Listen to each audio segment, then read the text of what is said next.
Nintaya Nkhani matsalanetsatane ndipo munindine yankho seunda komopeyamba na imitu yake.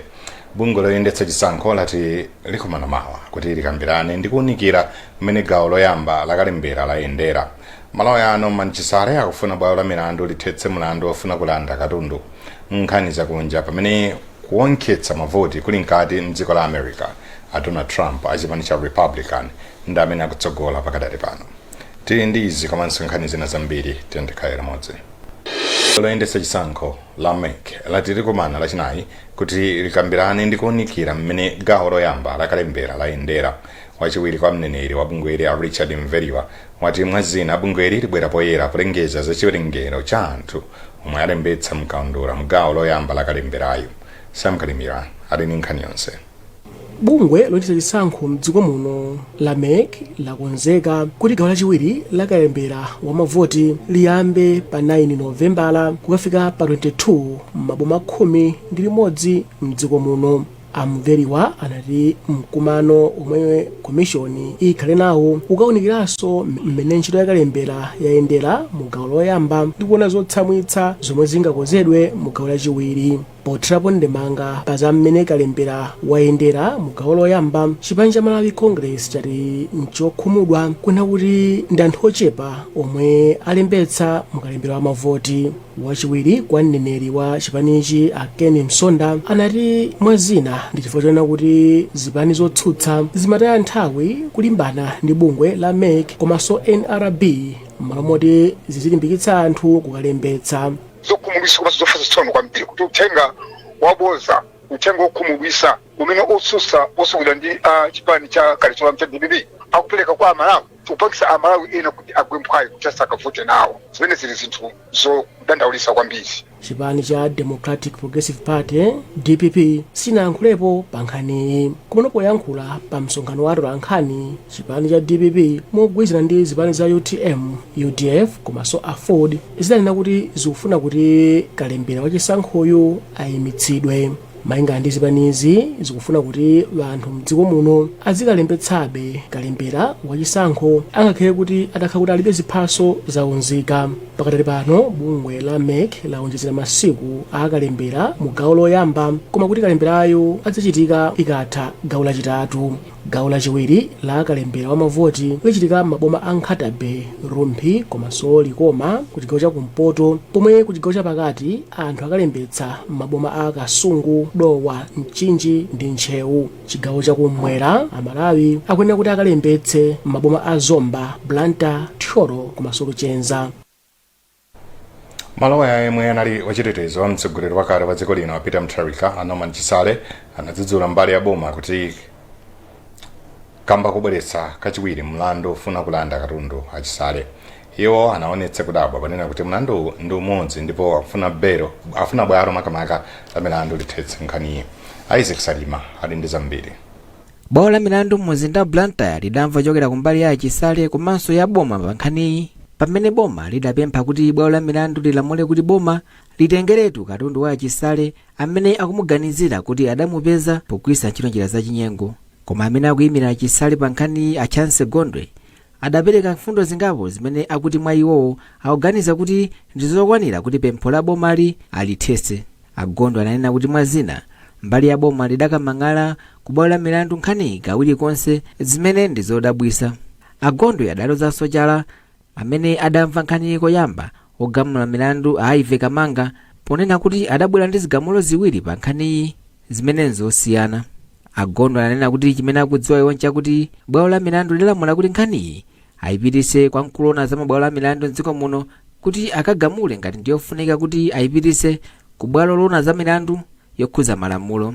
Agondwe adayankhula motere atamaliza kumva nkhaniyi. Tinali mkhoti kumva mlandu wa Norman Chisale, boma likufuna lilande katundu wawo, koma tinabweretsa ma issues angapo oti khoti liunike kaye tisanambe kumvera nkhani yokhuza kuti boma litenge lilande katundu wa Norman Chisale. Imodzi mwa iyo ndiona kuti nkhani jaja ona Ive Kamanga anana kuti ipite ku Constitutional Court. So timauza khoti kuti bakhala chiganizo chimene chocho nkhani imayenera kuimisidwa mpaka anthu mudikire zomwe zachitika ku Constitution Court. Amene akuyimira boma pa nkhaniyi apirani Masanjala adati iwowa sanatengere milanduyi ku bwalo la milandu kawiri koma kuti udali mulandu umodzi woyamba omwewo. Ifeyo tikunena kuti nkhani siyosiyana chifukwa choti mukumbukira 2022 tinabwera panopo tinazasiya mapepala zathu. 2022 July tipokuti tasasiya mapepala athu ifeyo tinapitisa ku iwowo ma defendants yo mu August 2022 ndiponso court inapereka kuti 16 December ndipomwe tibwere tonse kuti azamve pempho lathu. Amene akumva nkhani Anerini Kathambi ati adzapereka chigamulo chawo pa nkhaniyi pa 20 mwezi uno ngati nkoyenera kuti boma litengeretu katundu wa achisale amene ndi wa ndalama zokwana 1.7 billion kwacha amene boma likumusunga pakadali pano litamulanda mchaka cha 2021. Akuluakulu a bwalo la milandu ati achilimika kubweretsa mfundo zothandizira amayi omwe amachita ndale kuti ufulu wawo uzikhala utetezedwa. Izi kudza pamene dziko lino likuyembekezeka kuchititsa chisankho chaka chamawa. Zambiri mripoti la Mercy Matonga. Poyankhula pa mkumano omwe unakonzedwa ndi bungwe la UN ndi akuluakulu aku mabwalo a milandu a Justice Dorothy Nyakaunda Kamanga omwenso ndi wapa mpando wa komiti ya ku mabwalo a milandu loyendetsa za chisankho anati amayi ambiri amakanika kukwaniritsa maloto awo pa nkhani za ndale kamba ka nkhani za zipolowe. Ndipo poyankhula ndi Times utatha mkumanowo Justice Eda Mwakibinga yemwenso ndi membala wa komiti anati pakufunika kubweretsa mfundo zomwe zingathandizire kuti amayi amene akumana ndi zovuta azitha kupeza chilungamo. Pamene papa paufunika tionekepo bwinobwino kuti pamathero pake tikhale ndi ndondomeko yoyenera yoti tingathe kuthana nazo bwanji nkhanza zimenezi. So andi mavuto amene amapezana nawo azimayi ndi angati. So I think ojeni judicial committee on elections igwiraso ntchito imene kufufuza nkuonaso nkupangaso kaundula onena kuti ziwe ndiponso ike ndondomeko zoti nkhanza zimene zikhoza kumapangidwa bwanji. Ndipo mawu ake yemwe anayimira untu unaona kuti pasamakhale kusiyana pakati pa amayi ndi abambo achinyamata komanso atsikana a chimwemwe kuseni anati boma likukhazikitsa mfundo zothandizira kuthetsa nkhanza pakati pa amayi pa ndale.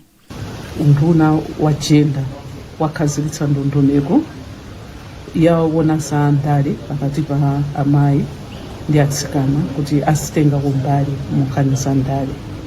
Komanso undunawo umaonetsetsa kuti mabungwe amene akugwira ntchito zoona kuti amayi atenge kumbali pa ndale azikhala akukumana kukambirana ntchito zimene akupanga zosiyanasiyana. Malinga ndi bungwe la UN komanso mabungwe omwe amagwira nawo ntchito analandira madando okwana 65 pa nthawi yomwe amakonzekera chisankho ndipo analandira madando 59 pa nthawi yomwe amalembetsa chisankho cha ma primaries ndipo pa nthawi imene amavota komanso atamaliza kuvota analandira madando okwana 14 okhudza nkhanza za amayi pa ndale. Ukraine yapereka thandizo lachimanga chokwana matani 14,000 ndipo yalonjeza matani ena 5,000 ku dziko lino. Kazemba wa dziko la Ukraine ku Kenya yemwenso akuyimira kuno ku Malawi Andrew Pravedink wati thandizo litafika mothandizidwa ndi maiko a Sweden, France ndi Netherlands kudzera ku bungwe la World Food Program. Daniel Zimba afotokoza. Pravedink ati dziko lawo lapereka thandizoli kutsatira ubale wabwino omwe ulipo pakati pa maiko awiriwa. Ngati dziko la Ukraine timayamikira ubale wathu ndi dziko la Malawi lomwe ndi limodzi mwa maiko a Africa amene amafunira zabwino dziko lathu m'njira zambiri. Mwachitsanzo ku United Nations General Assembly Malawi inasankha kususana ndi ganizo la dziko la Russia lolowerera mu dziko la Ukraine. Ndipo komishonala wa bungwe loona za ngozi zogwa mwadzidzidzi la Dodma a Charles Kalemba anathokoza kamba kathandizoli. Akalemba atsindikanso kufunika kuti dziko lino lichilimike pa ntchito za ulimi kuti likhale lozidalira palokha. Amalima kwambiri kuthandiza maiko ambiri pa nkhani ya zakudya ngati chimanga. ndi chinthu chimene chikutiphunzisanso kuti ifenso ngati dziko limene tili ndi madzi, tili ndi nthaka, tili ndi anthu, tiyang'anenso ndondomeko zathu kuti kodi tingapange bwanji kuti mwina tsiku lina nafenso tidzakhala othandiza ena. Mkulu wa bungweli kuno ku Malawi apo Tenbo walonjeza kugwirana manja ndi bungwe la Dodma kuti chimangachi chikafikire anthu okhudzidwa. Ngati WFP tigwira ntchito kumbali yathu komanso anzathu a Dodma atithandizira kuti chimangachi chikafikira Malawi omwe akuchisowa, sikuti zathera pompa. Mwezi wa March chaka chino, mtsogoleri wa dziko lino Lazarus Chakwera adalengeza kuti maboma 23 a mdziko muno adakhudzidwa ndi vuto la njala kutsatira madzi osefukira komanso ng'amba. Tipitiriza wasirani nkhanizi mukatha kuonera izi. Welcome to Premier Beta. You have tried the race, now play the base. Win big with Navigator. Watch your payout soar higher and higher, but cash out before your winnings fly away.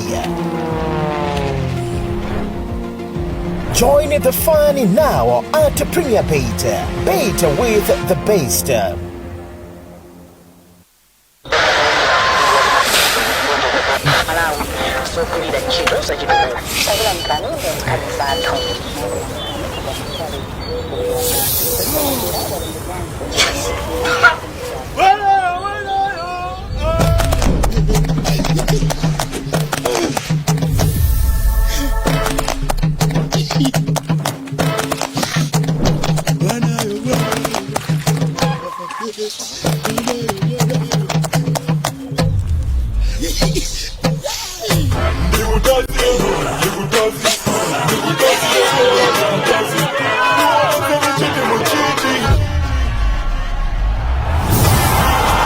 Yabweranso ndi moto yaikulu kuposa chaka chatha. Ndalama za Nkhani kwa matini wosewera adaiphunja chaka chino ndani. 30 mita Airtel libe size madolo mwakonzeka. Airtel top 8 za madolo.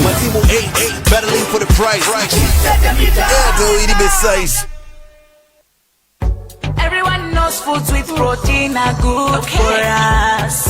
A wonderful meal for the family. A little bit of onions, a little tomato. Mix it up and it's ready to eat. Top soy for a healthy life. All you need is top soy. With the top taste, brighten your day with top soy, top soy, top soy. Top soy soya pieces is a world-class Malawian top relish made with top quality, top taste and top value, and is perfect when served with rice, sima, spaghetti and so much more. Buy yours today in all wholesalers and retail shops across the country. Top soy, truly a top relish. Popitiriza nkhanizi zaziwika kuti vuto la zachuma likukhuza kwambiri ntchito za maphunziro mdziko muno, pamene ndalama zikwana 20 makamaka 90 kwacha pa 100 kwacha iliyonse imathera aphunzitsi ku nthambi ya za maphunziro. Momwe alimapereka ndalama zikwana 4 kwacha pa 100 kwacha iliyonse kupita ku nduna za maphunziro, zimene ndi zochepa patengera ndi maiko ena. Wezi Gausi watsende ripoti. Malingana ndi ripoti loona za maphunziro la chaka cha 2024 limene alikhazikitsa lachiwiri mu mzinda wa Lilongwe, ndalama zimene zimaperekedwa ku ntchito za maphunziro zimapita kwambiri ku maphunziro a ku primary, sekondale, ukachenjede komanso kugwiritsa ntchito zina za pa ofesi. Ripoti ili lafotokozanso kuti ntchito zina zimene zimafunika ndalama monga zomangamanga komanso kuphunzitsira aphunzitsi sizilandira ndalama zokwanira. Poyankhula pa mkumano umene amaunika za ripoti ili, nduna yoona za maphunziro amadalitso kamba uwawirima ati kuthana ndi mavuto a za maphunziro mdziko muno ndikofunika kuti anthu agwirane manja. Uthenga wakulu ndionena kuti choyamba maphunziro ndi chinthu chofunikira kwambiri. Andi zimene zozoti madziwa ngati muno munduna dziko likuti lipite kutsogolo komanso pa munthu yekha kuti apite kutsogolo nkhani yake ndi maphunziro. Ndiye timafuna ndithu maunikira pa maphunziro. Pomaunikirapo pa maphunziropo timayeneranso kukhala ndi mkumano pachaka umene timakhala ngati ifeyo akunduna ndi ena onse amene timagwira nawo ntchito aja timati ma development partners, ma stakeholders osiyanasiyana, ma NGOs onse amene amakhala kwa kugwirako ntchito kumbali ya maphunziro. Timakhala nawo malo amodzi cholinga tione kuti ulendo wathu tikuyenda bwanji. Ngati munthu afuna kupanga bwino kapena ngati kampani ka institution ifuna kupanga bwino mmayenera kuti mulendo kandi pachaka muziona kodi tayenda bwanji, tinati tipanga izi takwanitsa zingati, pamene sitinakhonze talakwitsa bwanji ndipo tikhonza bwanji. Ndiye kwambiri kungosangalala kuti mu tsiku la lero amene takumana kuyambira even anzathu amene timagwira nawo ntchito kuti amikira kuti ngati nduna wa maphunziro motsogozedwa ndi masomphenya a president tikuchita bwino. Mkulu wa bungwe la CSEC a Benedicto Kondowe ati pali mavuto ochuluka ku ntchito za maphunziro, choncho boma komanso mabungwe akuyenera kuyamba kuganizira kuti apange bwanji kuti athane nawo. Ife udindo wathu waukulu ndikuthandizana ndi boma pozindikira kuti boma parokha silingathe kukwaniritsa kupereka maphunziro apamwamba komanso awina aliyense. Mkati mwa mgwirizano wa Civil Society Education Coalition tindi mabungwe amene akupereka maphunziro, kuphunzitsa aphunzitsi, ADAP, komanso kuthandiza boma pa nkhani zomangamanga, ma school blocks, nyumba za aphunzitsi, komanso tili ndi mabungwe amene amathandiza kufikira ana amene ali wosowa kumbali ya ma bursaries ku secondary komanso ku university.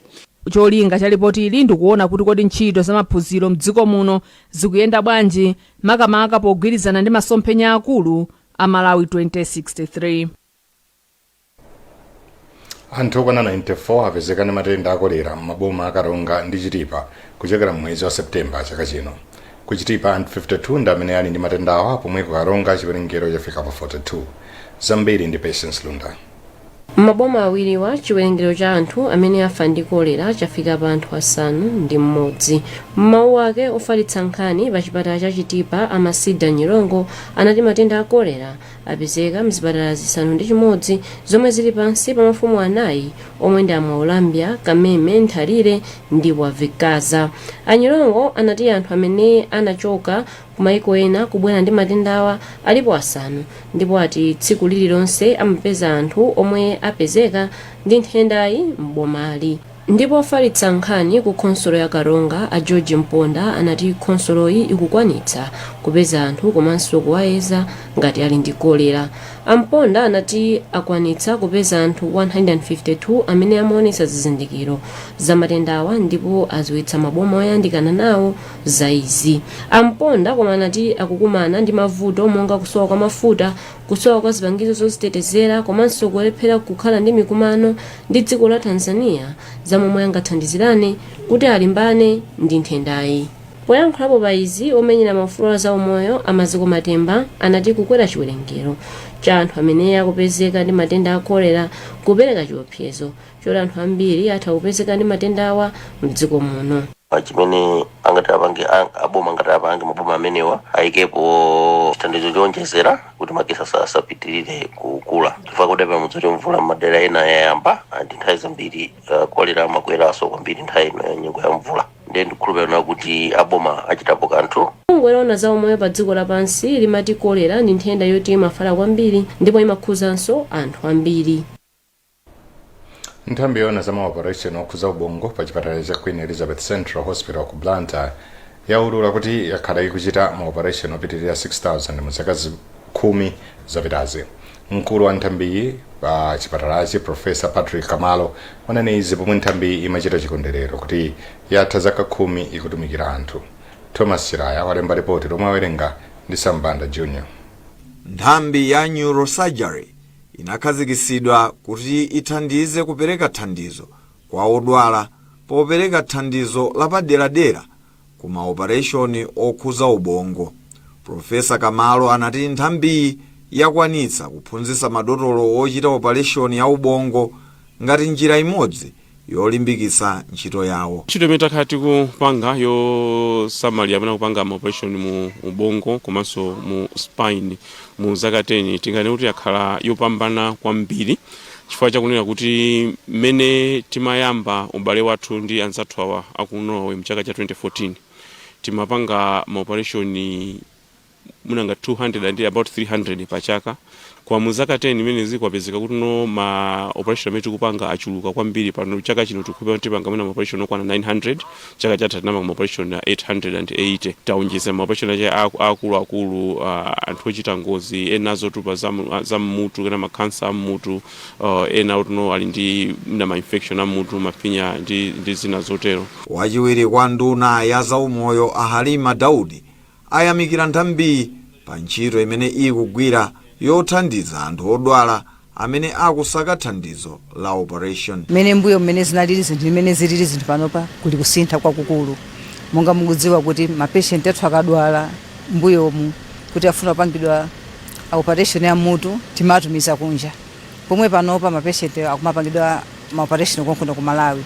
Boma imaononga ndalama zambiri, imapereka ndalama zambiri. Monga mukudziwa kuti ma transport akafika kulipira kuchipatala, guardian, zonsezo zinayi ndalama zambiri. Kwa panopa zonsezo tikupangira kuno ku Malawi. Pokondwerera zaka 10 za ntchito zawo, nthambi inakonza ulendo wa ndawala kuchokera ku chipatala cha Queen Elizabeth kudutsira mu Kamuzu Highway kukafika ku Rios Hotel mu mzinda wa Blantyre. Banki ya Standard yasainirana mgwirizano ndi nthambi ya polisi pofuna kubweretsa njira zochepetsera mavuto azachuma omwe apolisi amakumana nawo. Mmodzi mwa akuluakulu a banki ya Charity Moore wati kudzera mu mgwirizano apolisi azithandizidwa mwapadera ndi mfundo zofewerapo. Kingsley Jasi ali ndi nkhani yonse. We are very passionate about Malawi. Kudzera mu mgwirizanowu apolisiwa azitha kutenga ngongole zopanda chikole zofika mpaka 40 million kwacha ngati malipiro awo akukwanitsa kubwenza kwa zaka zosapitilira 7. Malinga ndi mmodzi mwa akuluakulu a banki a Charity Moore, banki yachita izi poti migwirizano ngati imeneyi ndi yomwe imachepetsa mavuto pa business komanso kupereka samaliro chabwino kwa makasitomala. Dziko la Malawi nalonso ngati maiko ena amene tikumvera likudutsa mu nyengo zovuta ndithu mu economy yathu. Tikudziwa za forex, tikudziwanso kuti mwina chakudya sichinali chokwanira, inflation yakwera.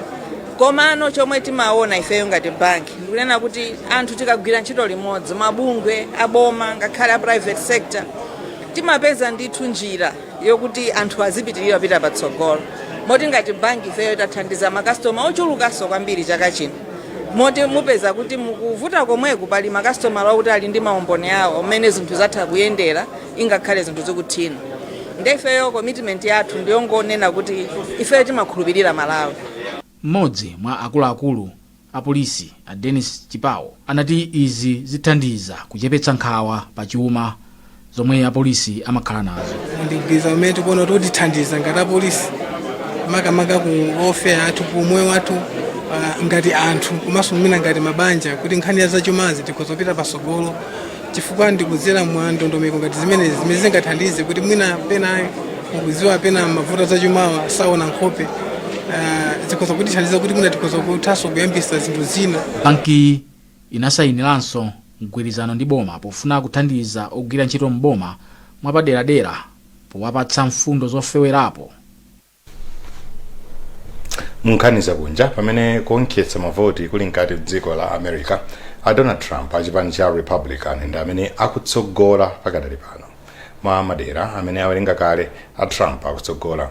Dziko la America amagwiritsa ndondomeko yotchedwa electoral college vote imene dera lililonse mwa madera 50 lili ni nambala yokhazikika ya mavoti ake. Koma amene kuwerenga kuli nkati chilichonse chikhoza kuchitika kuphatikizapo zinthu kutembenuka pofikapo kuti kumene a Trump akutsogola pakadali pano kudzatsogola a Harris. Nkhani zathu ndi zomwezi koma tisanasiyane na insometo yake. Bungwe loyendetsa chisankho lati likumana mawa kuti likambirane ndi kuwunikira mmene gawo loyamba lakalembera layendera.